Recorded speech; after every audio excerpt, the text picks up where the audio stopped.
que vamos a orar un momento. Luego de eso vamos a leer la porción bíblica que nos preocupa, que es en el libro de Santiago. Si usted tiene una Biblia a la mano, vaya abriéndola en el libro de Santiago, en el primer capítulo, que es el que vamos a estar considerando en esta noche. Pero antes de entrar en la lectura de la palabra, acompáñame a orar un momento. Padre, en el nombre de Jesús, nuevamente gracias, como te hablaba hace unos minutos atrás, por ese amor infinito e incondicional que tú tienes por nosotros. Padre, gracias porque tú estás en control absoluto de todas las cosas, y entre las cosas que tú controlas es, gracias por haber puesto tus ojos sobre personas como nosotros que en ningún momento merecíamos definitivamente el que ojos y tuvieses compasión y misericordia de nosotros y nos dieses el regalo. Así que gracias, Señor. Nuevamente venimos a tu presencia con corazones agradecidos, al mismo tiempo gozosos, porque sabemos que venimos delante de Papá, de nuestro Padre Celestial, venimos confiados, venimos, Señor, al mismo tiempo con gran reverencia, porque sabemos que tú eres un Dios santo, santo, santo. Venimos como el pasaje,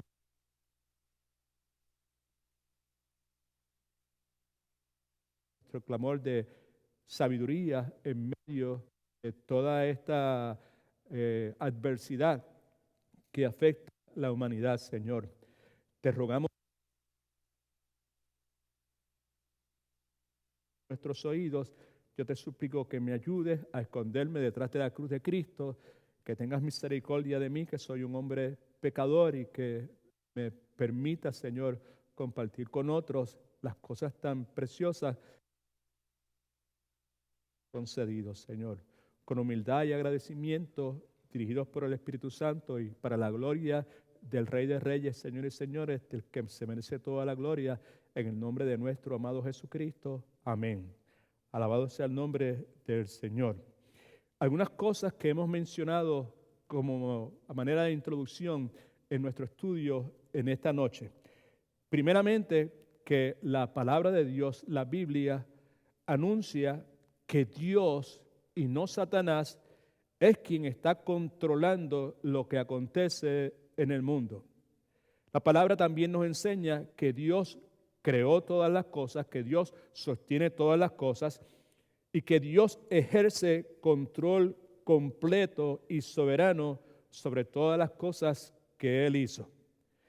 También tenemos que tomar en consideración que ante esa realidad de que Dios es soberano y que Dios tiene control completo y soberano sobre todo lo que Él hizo, incluyéndolo a usted y a mí, usted y yo precisamos tener nuestra mente llena de conceptos, principios verdaderos acerca de Dios, acerca de su naturaleza, acerca del carácter de Dios, porque si usted y yo no tenemos, escuche bien por favor, conceptos verdaderos, correctos, principios acertados acerca del Dios de la Biblia, de la naturaleza de ese Dios, del carácter de ese Dios, usted y yo nunca podremos aceptar con sumisión y aceptar con confianza todo lo que en nuestra vida acontezca. Por lo tanto, me repito, usted y yo precisamos, es urgente para usted y para mí aún,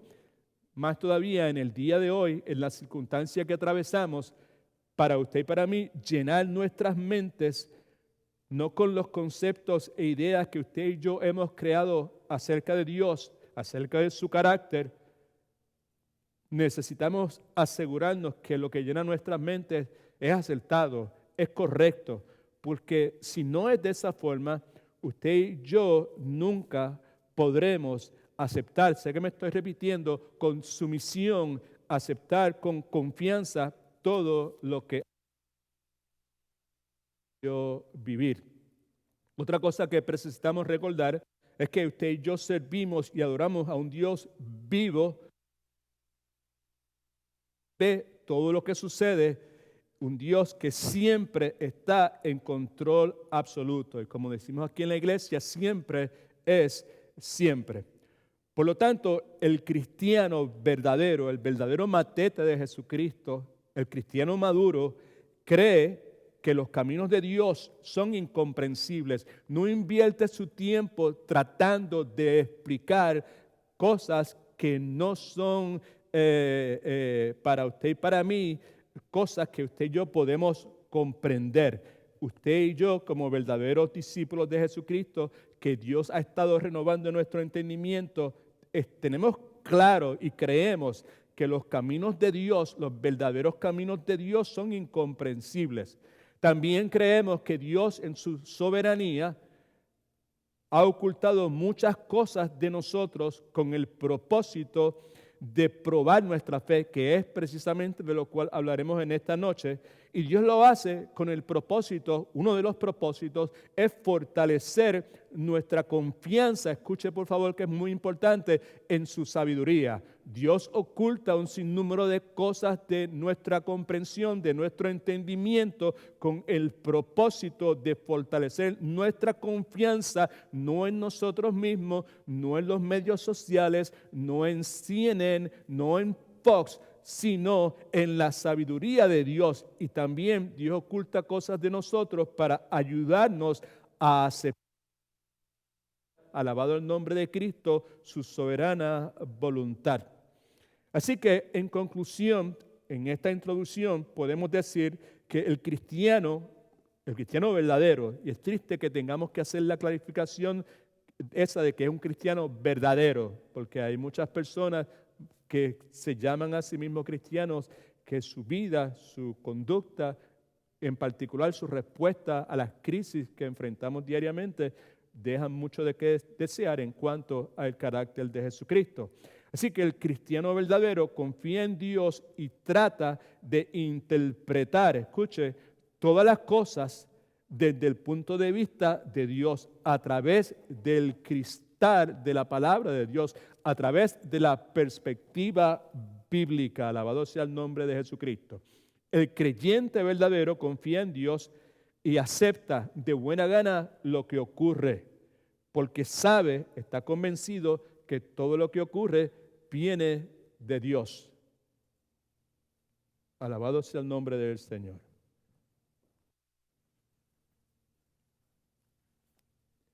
Perdonen la interrupción.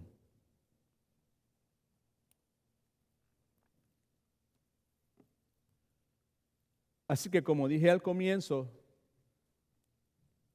la enseñanza de hoy nos habla acerca de las pruebas de la fe, de la perseverancia y de la soberanía de Dios. Me parece a mí que la enseñanza se podría resumir con esta afirmación, que de paso están las notas que usted pudo bajar en nuestra página de Facebook. Se puede resumir nuestra enseñanza con esta afirmación: las pruebas y las tentaciones son inevitables en la vida de todo cristiano, y Dios, escuche, quiere utilizar ambas cosas, las pruebas y las tentaciones, para profundizar nuestra fe. Yo no sé usted, pero en mi caminar con Cristo, entre muchas cosas, he aprendido que la vida como tal es difícil, pero que siempre es bueno. He aprendido que la vida es injusta, pero que Dios es justo. He aprendido que la vida, aunque usted no lo quiera aceptar de esa forma, o yo no lo quiera aceptar de esa forma, la vida es corta, pero Dios es eterno. Y esta vida es impredecible. Usted y yo no sabemos. Usted y yo lo que sabemos es que la vida es como vapor de agua, que usted y yo no podemos presumir acerca del mañana. Al terminar aquí en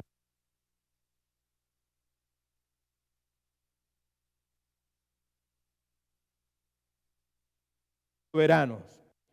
En su soberanía Dios nos enseña que las dificultades que Él permite en esa soberanía que entren a la vida de sus hijos, en cierta forma, en gran medida, lo que hacen es que proveen una plataforma donde Dios puede desplegar su poder. Es correcto afirmar que Dios nos da cargas. Dios permite que usted y yo tengamos cargas en nuestra vida, pero también es correcto afirmar, alabado Cristo, que Dios nos da hombros espiritualmente fuertes para poder cargarlos. Alguien dijo que usted y yo no debemos pedirle a Dios que nos dé cargas más livianas. En realidad lo que usted y yo debemos pedirle es que nos dé hombros más fuertes para así poder llevar las cargas que Él determine que nosotros debemos llevar para su gloria y conforme a su plan soberano para nosotros. Con relación a las pruebas, con relación a la perseverancia, con relación a la fe, con relación a la soberanía de Dios, hay algo que usted tenemos y yo tenemos que tomar en consideración. Las pruebas que usted y yo enfrentamos pueden convertirse en piedra de tropiezo o pueden convertirse en escalón de crecimiento. Alabado sea el nombre del Señor.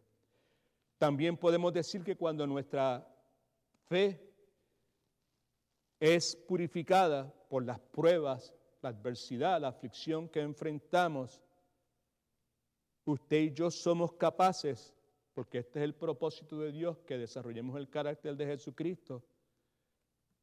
Cuando nuestra fe es probada, como dice la alabanza que cantamos aquí en nuestra iglesia, Dios nos da la capacidad de poder sufrir sin quejarnos. Dios nos da la capacidad de poder ser abandonados sin nosotros abandonar a otras personas. Dios nos da la capacidad de seguir dando y dando y dando sin necesidad de recibir nada a cambio. Dios nos da la capacidad de buscar nuestro refugio en Él, nuestra torre fuerte, nuestro refugio, y de esperar de Él nuestra recompensa.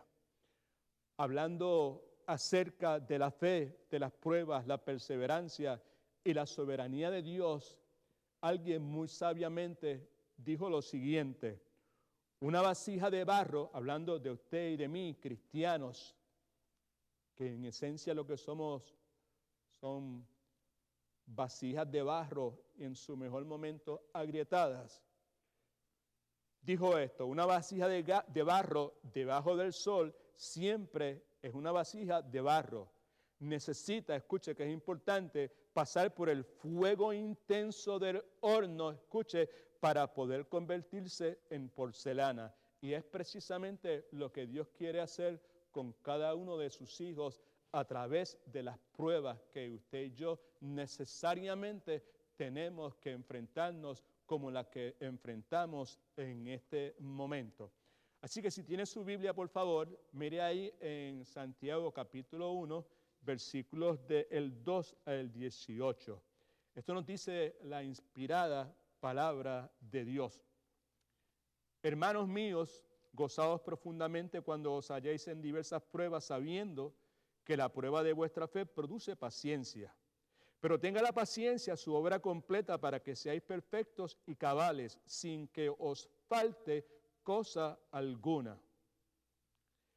Versículo 5. Si alguno de vosotros tiene falta de sabiduría, pídala a Dios, el cual da a todos abundantemente y sin reproche, y le será dada. Pero pida con fe, no dudando nada, porque el que duda es semejante a la onda del mar, que es arrastrada por el viento y echada de una parte a otra.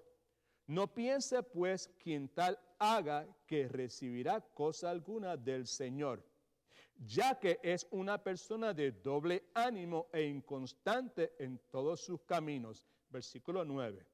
El hermano que es de humilde condición, gloríese en su exaltación, pero el que es rico en su humillación, porque él pasará como la flor de la hierba. Está hablando del rico. Cuando sale el sol, versículo 11, con el calor abrasador, la hierba se seca, su flor se cae y perece su hermosura, su hermosa apariencia. Así también, dice la Escritura, se marchitará el rico en todas sus empresas. Versículo 12.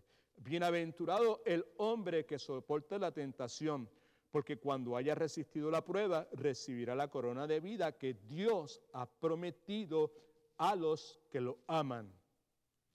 Versículo 13.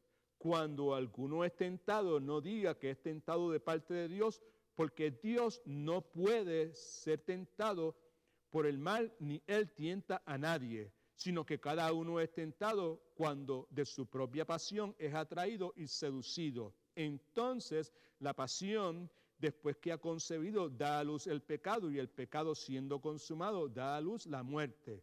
Amados hermanos míos, no erréis.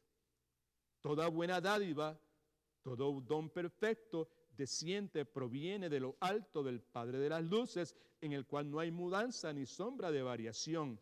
Él, ese Dios todopoderoso, de su voluntad soberana, nos hizo nacer por la palabra de verdad para que seamos primicias de sus criaturas. Mantenga su Biblia abierta porque vamos a hacer una exposición muy breve de esta porción bíblica antes de entrar de lleno a unos pasos prácticos, si usted quiere, que usted y yo podemos hacer al momento de considerar el rol de Dios y el rol del cristiano cuando se trata de pruebas y tentaciones. Pero antes, veamos entonces un poco más específicamente qué es lo que la Escritura nos dice. Fíjese que el versículo 2 comienza con la frase, hermanos míos, quiere decir que está dirigiéndose, lo que Santiago escribe, está dirigido a verdaderos creyentes. Y hay un mandamiento, hay una exhortación que tiene gran énfasis en lo que viene a continuación. Dice, hermanos míos, gozaos profundamente cuando os halléis en diversas pruebas. Ahora, gozaos profundamente es un mandato imperativo a ver las pruebas, escuche que es importante, como con sumo gozo. Y la razón por qué tenemos este mandamiento es porque el gozo, escuche, no es la respuesta natural del ser humano al momento de enfrentarse con la adversidad, al momento de enfrentarse con las pruebas. Así que la Escritura nos da un mandato, no es una exhortación, no es un consejo, es un mandato. Hermanos míos, gozaos profundamente cuando os halléis en diversas pruebas. De esta última frase, cuando os halléis en diversas pruebas, podemos decir lo siguiente. Primero, que las pruebas no son solamente posibles en la vida del creyente, la adversidad no solamente es posible en la vida del creyente, sino que las pruebas son inevitables y por lo tanto, escuche, debemos de esperarlas. Ahora, cuando hablamos de pruebas, como ya mencioné, estamos hablando de adversidad, estamos hablando de aflicción, estamos hablando de problemas, estamos hablando de dificultad. Y cuando se utiliza la palabra diversas para definir estas pruebas o clarificar estas pruebas, la idea detrás de la palabra diversas es que las pruebas vienen de muchas formas, distintos tipos, distintos matices y distintas intensidades, si usted quiere, distintos grados. Así que el versículo 2 dice, hermanos míos, gozaos profundamente cuando os halléis en diversas pruebas, sabiendo, versículo 3, que la prueba de vuestra fe produce paciencia, sabiendo, esto es, teniendo un conocimiento pleno de algo que va más allá de información, que va más allá de hechos, teniendo un conocimiento pleno de algo que llega a nuestras vidas, ese conocimiento por experiencia propia, sabiendo que la prueba de vuestra fe produce paciencia. La prueba de vuestra fe sugiere la idea de probar algo, escuche, con la finalidad o a fin de comprobar si eso que se está probando es genuino o no lo es. Dice la Escritura entonces, sabiendo totalmente claro en nuestra mente por experiencia propia, acuérdese que está hablándole a verdaderos creyentes. No pierda de vista ese detalle, porque eso es precisamente lo que gobierna el resto de la enseñanza de Santiago aquí en estos pasajes que estamos considerando. Sabiendo que la prueba de vuestra fe produce paciencia. Subraye paciencia, que es una palabra sumamente importante. Escuche, paciencia se refiere a una característica de fuerza interna, si usted quiere, que aumenta cuando se soporta con confianza una prueba. En la medida que usted soporta con confianza, con fe, confiando en Dios una prueba, hay una fuerza interna dentro de usted que se va desarrollando. Si no me entiende, lo que quiero decir es que esta frase se produce paciencia. Paciencia se refiere al perfeccionamiento del carácter del cristiano. Versículo 4 nos continúa hablando de lo mismo. Fíjese que dice, pero tenga la paciencia esa, otra vez, el perfeccionamiento del carácter cristiano, tenga la paciencia, su obra completa, para que seáis perfectos y cabales sin que os falte cosa alguna. Importante, muy importante, que para que la obra completa, la plenitud de la obra de Dios se realice en la vida del creyente y por medio del creyente, usted y yo precisamos ser dóciles, ¿ok? Podemos decirlo de esta forma: Dios no puede hacer su obra completa en nosotros y por medio de nosotros si usted y yo no somos dóciles y si usted escuche, y si usted y yo no aprendemos a regocijarnos en nuestras pruebas. ¿Se acuerda de Pablo en Filipenses capítulo 4 que nos decía que él aprendió a estar contento en cualquier condición que estuviese, fuese de necesidad o fuese de abundancia? Y el punto importante, hacer referencia a esa declaración de Pablo, es que el asunto de estar contento en cualquier circunstancia no es una característica, no es una condición con la cual usted y yo nacemos, es el resultado de la obra santificadora del Espíritu Santo y la renovación de nuestro entendimiento. Pablo aprendió y usted y yo precisamos aprender también nuevamente a regocijarnos en medio de nuestras pruebas, mejor dicho. Pero tenga entonces la paciencia, versículo 4, su obra completa, para que seáis perfectos y cabales. La palabra perfectos, importante también para nosotros tener claro, implica madurez espiritual que nos conduce, alabado sea el nombre del Señor. Perfecto es madurez espiritual que nos conduce a la semejanza de Cristo, que es precisamente la meta de esa paciencia. Esa paciencia nuevamente es el perfeccionamiento del carácter cristiano. Y ese perfeccionamiento del carácter cristiano lo que busca, de lo que está detrás, es de que usted y yo nuevamente nos parezcamos más y más a ese que nos salvó, a ese que nos selló con su Santo Espíritu, a nuestro amado Señor y Salvador Jesucristo. Así que dice, pero la paciencia, y otra vez necesitamos usted y yo ser dóciles, necesitamos tener una disposición, estar aprestos, ser enseñables para poder aprender a regocijarnos en medio de las pruebas. No es una cosa que sale natural en nosotros, por eso es que está ese mandamiento, está esa exhortación fuerte a que nos gocemos profundamente. Usted y yo necesitamos ser dóciles y necesitamos tener esta disposición a dejarnos enseñar, dispuestos a aprender a regocijarnos a través de las pruebas. El resultado sería que usted y yo seríamos perfectos, y en este caso, como acabo de decir, es que usted y yo vamos a madurar espiritualmente y vamos a comenzar a actuar, vamos a comenzar a responder a las circunstancias y a los desafíos como Cristo lo haría. Y cabales es la otra palabra que lo que quiere decir es estar completo, estar entero, tener plenitud. Y en caso de que no entendiéramos, Santiago añade lo siguiente: sin que os falte cosa alguna. Y lo que quiere decir no carecer de nada, escuche, no es nada, cualquier cosa que usted y yo digamos, sino no carecer de nada que sea espiritualmente importante y espiritualmente de valor. Una cosa que es espiritualmente importante y espiritualmente de valor es lo que hace referencia en el próximo versículo 5, que es la sabiduría. No la sabiduría del mundo, que lo que crea es conflicto, que lo que crea son rencillas, que lo que crea son fricciones, sino la sabiduría de lo alto, la sabiduría que viene de Dios. Bendito sea el nombre de Jesucristo. Por eso en el versículo 5, luego de darnos el mandamiento de gozarnos profundamente, algo que por naturaleza usted y yo no podemos hacer, que necesitamos ser dóciles y tener la disposición de dejar que Dios haga su obra completa en nosotros. Versículo 5 dice, si alguno de vosotros tiene falta de sabiduría,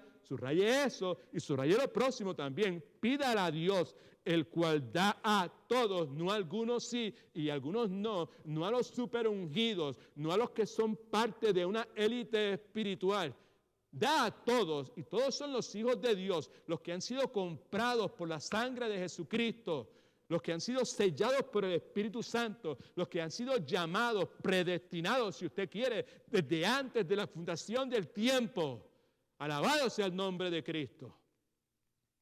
Si alguno de vosotros tiene falta de sabiduría, pídala a Dios, el cual da a todos abundantemente y sin reproche, y le será dada. Cada una de estas palabras está preñada de un significado enorme para usted y para mí en el día de hoy, porque usted y yo, lo que aquí se exhorta que hagamos, muy pocas veces lo hacemos correctamente, si es que lo llegamos a hacer. Si lo hacemos, no lo hacemos correctamente. ¿De qué se trata, pastor? Escuche, por favor. Fíjese que dice, si alguno de vosotros tiene falta de sabiduría. ¿Qué es el asunto aquí? ¿Cuál es el punto aquí?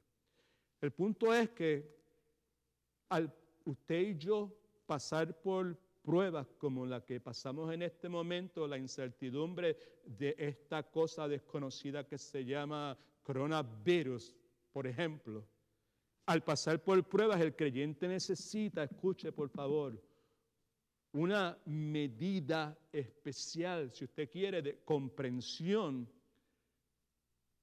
que nos pueda ayudar a enfrentar esta adversidad tan severa como la que enfrentamos en este momento. Ahora, esa necesidad, ¿cuál necesidad, pastor? La necesidad de tener una medida especial, más allá de lo que usted y yo tenemos de comprensión, de la capacidad que usted y yo tenemos de comprensión, usted y yo necesitamos una medida mayor, que esté por encima de nuestra capacidad normal del diario vivir, de comprender cuando enfrentamos el tipo de prueba que enfrentamos en este momento. Así que cuando usted y yo pasamos por este tipo de pruebas, usted y yo necesitamos esta medida especial de comprensión que nos pueda ayudar a enfrentarlos. Ahora, esa necesidad de esta medida especial de comprensión nos impulsa, alabado Cristo, a pedirle a Dios que nos dé esa comprensión y esa sabiduría.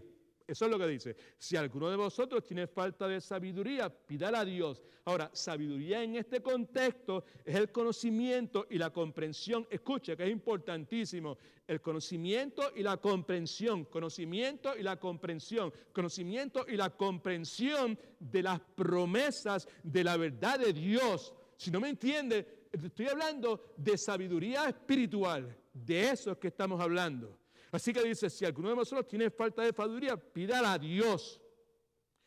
Subraya esa frase, pídala a Dios, porque esto no es un consejo personal. Hey, si las cosas no te funcionan, pide a Dios que te dé sabiduría.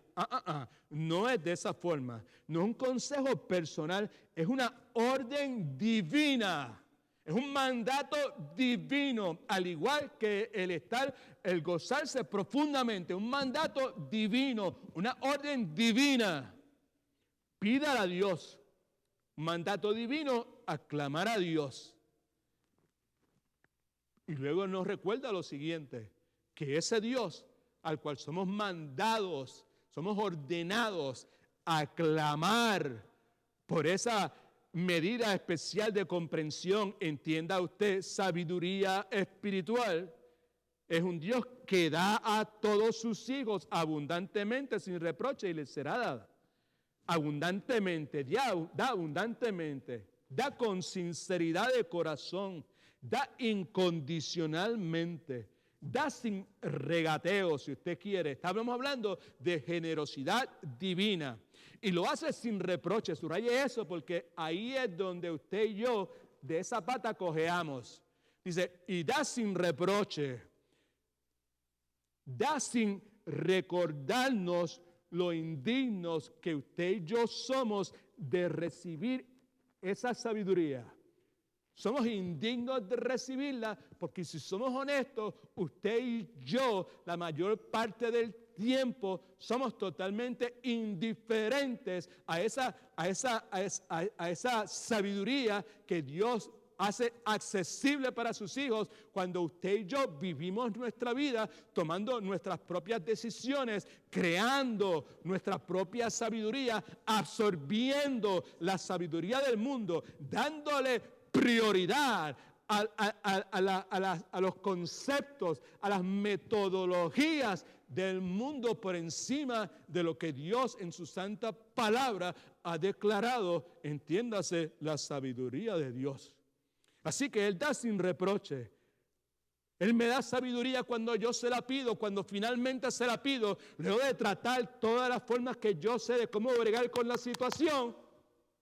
Cuando finalmente yo le pido, Señor, dame sabiduría. Acuérdate lo que dice en Santiago, el que quiera sabiduría, que la pida a Dios, Señor. Y eso estoy haciendo en este momento. Dios me la da de buena gana, con sinceridad de corazón, sin regateos, sin recordarme lo indigno que yo soy. Bendito Cristo, gracias por tu sangre preciosa en la cruz del Calvario. Sin recordarme lo indigno que yo soy de recibirla. Lo hace sin titubear, sin reservas de ninguna clase. La última frase es interesante, dice, y le será dada. Pídala, aunque tú y yo no lo merezcamos, nos será dada. Clame a Dios, pida a Dios, Señor, dame la comprensión, dame una, si quieres, pues, póngala de esta forma. A mí me da cierto temor utilizar frases como esta por la tergiversación y el mal uso que se le da en la iglesia contemporánea cultural esta que hay aquí en los Estados Unidos y en muchos otros países también. Right? Pídale una porción especial de sabiduría, una comprensión,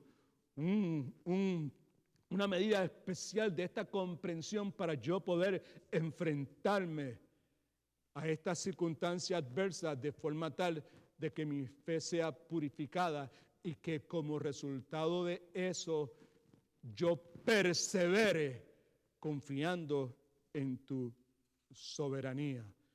Versículo 6 dice lo siguiente: pero cuando pida con fe, no dudando nada. ¿Por qué razón? Porque el que duda, escuche que es importante, es semejante a la onda del mar, que es arrastrada por el viento y echada de una parte a otra. Pero pida con fe, no dudando nada. Esa frase me choca, ¿verdad? Porque, pues, la verdad del caso, si voy a ser honesto, que es el deseo de mi corazón, tengo que decirles que muchas veces dudo. Quizás no lo expreso verbalmente, pero mi reacción, mi tardanza en responder, mi titubeo es evidencia de que estoy dudando. Aquí dice, pero pida con fe, no dudando nada. En otras palabras, debe ser una solicitud, esta petición de sabiduría, una solicitud respaldada, escuche, por una confianza verdadera en que, en el carácter de Dios, en el propósito de Dios, en las promesas de Dios y todas esas cosas, bendito Cristo, amarradas por la soberanía de Dios o con la soberanía de Dios. Así que cuando pida con fe, no dudando nada, porque el que duda es semejante a la onda del mar. Ahora, el que pide dudando, en realidad esa petición no es una petición válida, porque se hace de una forma necia, de una forma despectiva. ¿Por qué razón, pastor? Porque no está creyendo, está dudando, no está creyendo que Dios va a atender esa petición. Así que dice, porque el que duda es semejante a la onda del mar, que es arrastrada por el viento y echada de una parte a otra. Y el punto aquí que hay que recordar es que cuando no hay confianza en Dios, eso se expresa a través de las dudas consistentes, right? Usted puede dudar en algún momento, pero el Espíritu Santo le va a dar convicción, y cuando el Espíritu Santo le da convicción de algo que es contrario a la voluntad de Dios, que se llama pecado, todo lo que bendito Cristo, usted y yo tenemos que hacer es simplemente apropiarnos de esa herramienta gloriosa que Dios nos ha dado, que es la capacidad para confesar nuestros pecados y arrepentirnos. Y ahí nuevamente las aguas vuelven a su nivel. Así que cuando no hay confianza en Dios, entiéndase, cuando el ser humano está dudando en Dios, el único rumbo que le queda al ser humano es ir, mejor dicho, de mal en peor. Versículo 7 dice, no piense, pues quien tal haga que recibirá cosa alguna del Señor. La persona que pide no con fe, que pide dudando. No piense pues quien tal haga que recibirá cosa alguna del Señor. Ahora la pregunta es, ¿por qué razón eso está aquí? ¿Por qué esa persona debe tener claro que no va a recibir ninguna cosa del Señor cuando está pidiendo y está pidiendo en una forma inconsistente, double-minded, si usted quiere, no va a recibir nada del Señor? Porque eso es de esa forma. Escucha que es bien importante. Y está en la Escritura, desde Génesis hasta Apocalipsis. La razón es por la simple pero profunda al mismo tiempo realidad o verdad bíblica de que Dios detesta a los que se mantienen, escuche que es importante, claudicando. Escuche que es importante. A los que se mantienen claudicando entre dos caminos. ¿De qué está hablando? Estoy hablando de las personas que se mantienen claudicando entre dos caminos. Expliqué más claro. Pues yo no le voy a explicar más claro, voy a dejar que la Escritura le explique más claro. Primera de Reyes 18:21. ¿Se acuerda de Elías y los profetas de Baal? Hablándole a Elías al pueblo de Israel, esto fue lo que le dijo: un pueblo que claudicaba, un pueblo que Dios detestaba por esta razón. Entonces Elías, acercándose a todo el pueblo, dijo: ¿hasta cuándo vacilaréis vosotros entre dos pensamientos? Si Jehová es Dios, seguidle; si Baal es Dios, id en pos de él. Y el pueblo no respondió palabra, el pueblo claudicaba. Escuche, no piense pues quien tal haga pedir algo, sabiduría en este caso, pero no con fe, y sí dudando del carácter y la capacidad de Dios para responder a la petición. No piense pues que quien tal haga que recibirá cosa alguna del Señor, porque nuevamente Dios detesta a los que se mantienen claudicando entre dos caminos. Dios detesta a las personas que no son ni frías ni calientes. Dios detesta a las personas que son tibias. A la iglesia de la Odisea, que es prototipo de la iglesia cultural esta que tenemos aquí en Estados Unidos, del TBN y el enlace y todo ese sinnúmero de cosas con los superapóstoles y los superprofetas y todo ese sinnúmero de basofia espiritual.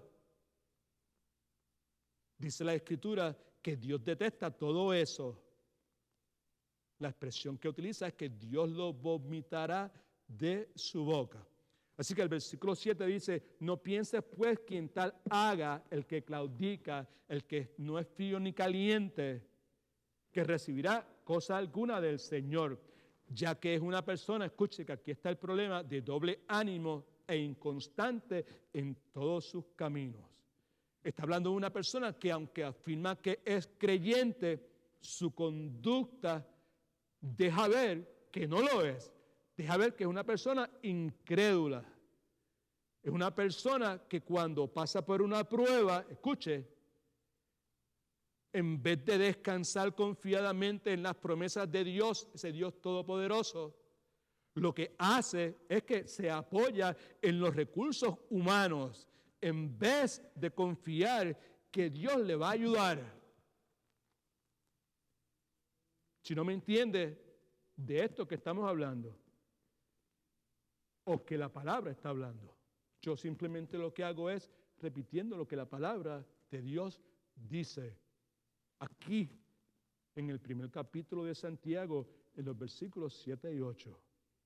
Lo que está diciendo es que la persona de doble ánimo, escuche por favor, está tratando de servir a dos dioses. Interesante que tratar de servir a dos dioses es algo que el Señor Jesucristo dijo que es imposible hacer. Mateo capítulo 6, versículo 24. Ninguno puede servir a dos señores, pues odiará al uno y amará al otro, o estimará al uno y menospreciará al otro. Escuche ahora, no podéis servir a Dios y a las riquezas. Es interesante porque ahora, versículos 9 y 10, precisamente Santiago entra en el asunto de lo material. Muy, pero que muy interesante todo lo que la palabra de Dios tiene que decirnos a nosotros en esta noche, en este día en particular, en este miércoles a las 8:15 de la noche. Versículo 9, el hermano, hablando del hermano creyente, el verdadero creyente, ¿ok?, que es de humilde condición, gloríese en su exaltación. El hermano de humilde condición es el cristiano, escuche, que económicamente es pobre. De paso, la mayor parte de la iglesia perseguida de Dios en aquel contexto de aquel, cuando Santiago está escribiendo y posiblemente en el día de hoy, encaja precisamente en esa definición, en esa clasificación, si usted quiere. El hermano que es de humilde condición, gloríese en su exaltación. En otras palabras, siéntase orgulloso de que son hijos de Dios. Siéntase orgulloso de que las incontables bendiciones de Dios están a su disposición. En otras palabras, gloríese en su riqueza espiritual. El hermano que económicamente es pobre, gloríese en su exaltación, gloríese en su riqueza espiritual, gloríese en su posición espiritual, gloríese en el hecho de que Dios soberanamente decidió poner sus ojos sobre él y lo incorporó y lo adoptó a su familia, lo redimió, lo compró con la sangre de Jesucristo. Gloríese en eso, en su exaltación. Esa es nuestra exaltación. Hemos sido comprados del bloque de esclavos del pecado por medio de la fe en la obra terminada de Jesucristo en la cruz del Calvario. El hermano que es de humilde condición, gloríese en su exaltación. Ahora, pero el rico, gloríese en su humillación, porque él pasará como la flor de la hierba. ¿De qué está hablando Santiago aquí, pastor? Es esto.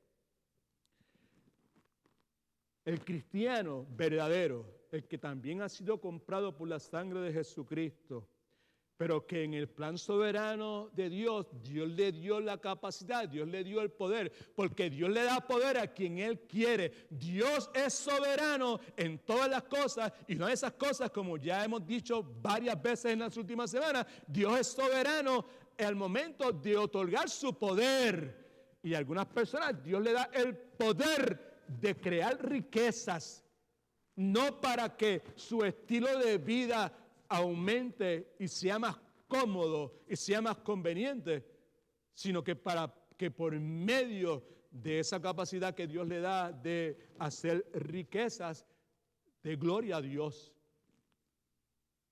contribuya al bienestar de la iglesia del Señor Jesucristo y muchísimas otras cosas que en este momento no tengo el tiempo para señalar. Pero dice lo siguiente: el que tiene riquezas materiales, el verdadero creyente, el verdadero mateto de Cristo que tiene riquezas materiales, debe gozarse, escuche por favor, cuando llegan las pruebas.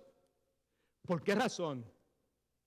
Porque las pruebas, bendito Cristo, escuche, preste atención que es importante, porque las pruebas le enseñan, ¿qué le enseñan? Lo transitorio que son las cosas materiales. Y las pruebas le enseñan, como nos está enseñando en el día de hoy, a cada uno de nosotros que estamos aquí viviendo, porque a Dios le ha placido no llevarnos con Él todavía, que estamos viviendo en este planeta Tierra, como las pruebas nos han enseñado en este momento, porque dice la Escritura que en el tiempo de prosperidad debemos celebrar, debemos regocijarnos, pero en el tiempo de adversidad como la que enfrentamos en el día de hoy, es hora, es tiempo, es momento de detenerse y apagar la dichosa televisión CNN o Fox o lo que sea y postrarse de rodillas y clamar a Dios y escudriñar la palabra de Dios. El tiempo de adversidad es tiempo de reflexionar, to ponder, de considerar qué es lo que está pasando. Nuevamente el versículo 10. Pero el que es rico, gloríese en su humillación. El que tiene riquezas materiales debe gozarse cuando llegan las pruebas, porque las pruebas le enseñan lo transitorio que son las cosas materiales, que estén aquí un día y mañana no están, y le enseñan, escuche, su incapacidad, la incapacidad del hombre rico, del hombre pudiente, para dar satisfacción. Las cosas materiales son incapaces de dar satisfacción interior, son capaces de dar paz espiritual. Y termina diciendo Santiago en el versículo 10, porque él, hablando del rico y su riqueza, pasará como la flor de la hierba. Porque las riquezas son como la flor de la hierba, que no permanece, que duran muy poco. Versículo 11, aquí hace una referencia al Antiguo Testamento. Cuando sale pero está hablando de lo mismo, es continuación del versículo 9 y 10. Ahora el versículo 11, cuando sale el sol con calor abrasador, la hierba se seca, su flor se cae y perece, mejor dicho, su hermosa apariencia. Así también se marchitará el rico en todas sus empresas. Aquí lo que vemos es una ilustración de las flores, la hierba de Israel, que florecen en febrero y se marchitan antes de que llegue mayo. El punto aquí es que la pérdida de las cosas materiales tiene el propósito de llevar al rico a la satisfacción, escuche, y a la bendición que solo se encuentra en el Señor, porque el Señor es el único que puede proveer esa satisfacción y esa bendición. Hay un punto importante que debemos destacar aquí, porque hemos hablado de un cristiano que es pobre económicamente y un cristiano que es rico económicamente. Y el punto es este: ni la abundancia, escuche, ni la escasez de bienes materiales trascienden. Lo importante, conforme a la Sagrada Escritura, conforme a la palabra de Dios, es nuestra relación con el Señor, porque esa relación con el Señor es lo que da abundancia, ¿ok? Y riqueza espiritual. Una abundancia y riqueza espiritual que no se acaba y que siempre satisface. Versículo 12. Bienaventurado el hombre que soporta la tentación, porque cuando haya resistido la prueba recibirá la corona de vida que Dios ha prometido a los que le aman. Como hemos dicho en infinidad de ocasiones, bienaventurado se puede traducir bendecido, dichoso, pero en este caso específico implica la idea de un gozo o una satisfacción interior que solamente Dios puede impartir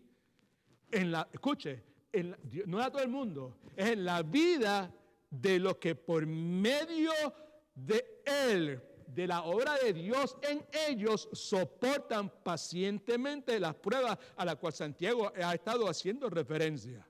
Bienaventurado el hombre que soporta la tentación. Está hablando del creyente genuino que persevera y que nunca abandona su plena confianza en el Dios soberano. Ese es el hombre que soporta la tentación, porque cuando haya resistido la prueba, al pasar por la prueba con su fe y confianza en Dios intacta, eso es lo que quiere decir. Al pasar por la prueba sin claudicar y sin asomo de tibieza espiritual, de eso es que está hablando cuando dice, porque cuando haya resistido la prueba, ¿qué va a pasar? Recibirá la corona de vida que Dios ha prometido a los que lo aman. Y a enseñanza, si usted quiere, se nos está acabando el tiempo en este momento aquí, es que la perseverancia trae como resultado la aprobación de Dios. El que persevera es aprobado por Dios, y esa aprobación de Dios trae como resultado lo que aquí se identifica como la corona de vida, esto es vida eterna, vida abundante, que al mismo tiempo es simplemente una evidencia contundente de que la salvación de Cristo ha sido ejercida en la vida de ese individuo. Soportar la tentación, por otro lado, es evidencia de perseverancia. Y más importante todavía, soportar la tentación es evidencia de que verdaderamente amamos a Dios. Versículo 13. Cuando alguno es tentado, invitado, seducido a hacer lo malo, no diga que es tentado de parte de Dios. Bajo ninguna circunstancia se le ocurra culpar a Dios por esa tentación. ¿Por qué razón? Porque Dios no puede ser tentado por el mal. ¿Por qué Dios no puede ser tentado por el mal? Pues porque en su naturaleza santa Dios no tiene capacidad alguna para hacer el mal, y tampoco, escuche que es importante, es vulnerable al mal. Y también nos dice que Él no tienta a nadie. Ahora, sí sabemos, porque la Escritura lo enseña, que Dios soberanamente dispone que las pruebas ocurran, y en medio de esas pruebas que Dios permite en la vida de los creyentes, permite que se dé esto que se llama tentación, esa invitación, esa seducción a hacer lo malo. Pero la Escritura también enseña que Dios prometió que no iba a permitir un grado de prueba en la vida del creyente o tentación que sea mayor que la que este creyente pueda ser capaz de soportar, y que siempre proveerá la salida. Pasaje favorito mío de mi esposa, alabado sea el nombre de Jesucristo, que dice: no nos ha sobrevenido ninguna prueba que no sea humana, pero fiel es Dios, que no nos hará ser tentado más de lo que usted y yo podamos resistir, sino que también juntamente con la prueba nos dará la salida para que podamos soportarla. Así que dice, cuando alguno es tentado, no diga que es tentado de parte de Dios, porque Dios no puede ser tentado por el mal, ni Él tienta a nadie, sino que cada uno es tentado cuando de su propia pasión es atraído y seducido. Su propia pasión. La pasión nos habla de los deseos pecaminosos que brotan del alma humana en busca de disfrutar algo que satisfaga su carne. Las palabras atraído y seducido lo que nos sugieren es que la tentación promete algo, siempre algo bueno al ser humano, que en realidad no es nada bueno, que es dañino. Bien rápido los últimos 3 versículos. Entonces la pasión, después que ha concebido, da a luz el pecado, y el pecado siendo consumado da a luz la muerte. Así que el pecado no es una cosa que sale espontáneamente. El pecado es el resultado de un proceso que se asemeja a la concepción y el nacimiento físico de una criatura. Cuando dice el pecado, cuando ha sido consumado, da a luz muerte. Entienda por favor que aquí no estamos hablando de muerte espiritual, porque Santiago está hablando de cristianos verdaderos. Así que el pecado no resulta en muerte espiritual para un verdadero creyente, pero sí puede resultar en muerte física para cualquier hijo del Señor. Versículo 16. Amados hermanos, no erréis, no se equivoquen, no se desvíen, no cometan el error de culpar a Dios y no culparse a ustedes mismos, no aceptar responsabilidad por tus acciones. Toda buena dádiva y todo don perfecto descienden de lo alto. Dádiva se refiere al acto de dar algo, dar un regalo. Y don perfecto se refiere al objeto que se da. Ambas cosas provienen de la generosidad divina, de lo alto, que siempre es adecuada, que siempre es completa y siempre es beneficiosa. Aquí se identifica a Dios como el Padre de las luces. Es una referencia a Dios creador, el Dios que creó el sol, la luna, las estrellas, entidades o entes o cosas, si usted quiere, que son transitorias, que no son estables, que van cambiando. Pero aquí entonces Santiago hace una clarificación para nosotros, para que nos gloriemos en el Señor, el cual, hablando del Dios de la gloria, en el cual no hay mudanza ni sombra de variación, implica que nuestro Dios nunca cambia, Él siempre es el mismo, es inmutable. Y versículo 18 culmina aquí con the icing on the cake, como diría mi esposa. Él, ese es el Dios de la gloria. Él, de su voluntad soberana, que es la fuente de vida nueva, de vida espiritual, nos hizo nacer. Nacer es el acto divino de la regeneración o el nuevo nacimiento. Él, de su voluntad, nos hizo nacer por la palabra de verdad. Dios regenera a los pecadores por medio del poder de su palabra. ¿Para qué? Para que seamos primicias de sus criaturas. Los cristianos, los que hemos nacido de nuevo, los verdaderos seguidores de Jesucristo, son la primera evidencia de la creación nueva de Dios que ha de venir al final de los tiempos. Los cristianos disfrutan en el presente, disfrutamos en el presente de esta vida nueva. Y ese disfrute es una prueba anticipada de la gloria futura que le espera a todos aquellos que por la gracia soberana de Dios fueron movidos a poner su fe para salvación en la obra absolutamente completa, iris finis, telestatio de Cristo Jesús en la cruz del Calvario. O que cada uno de los que miran esta enseñanza en esta noche sean llevados por el Padre a los pies de Cristo y pongan su fe única y exclusivamente en Cristo Redentor. Padre, en el nombre de Jesús, gracias por este tiempo. El tiempo nos traiciona en este momento, pero tú eres soberano. Padre, utiliza la palabra que fue proclamada en esta noche y por medio de ella trae consuelo, trae fortaleza y trae esperanza a tu pueblo, como así tú lo has prometido. Te amamos, Señor. Gracias por amarnos primero. En el nombre de Jesús oramos. Amén. Con el favor de Dios, nos veremos el próximo domingo a las 12:30 a través de este mismo medio. Gracias por estar con nosotros. Dios los bendiga.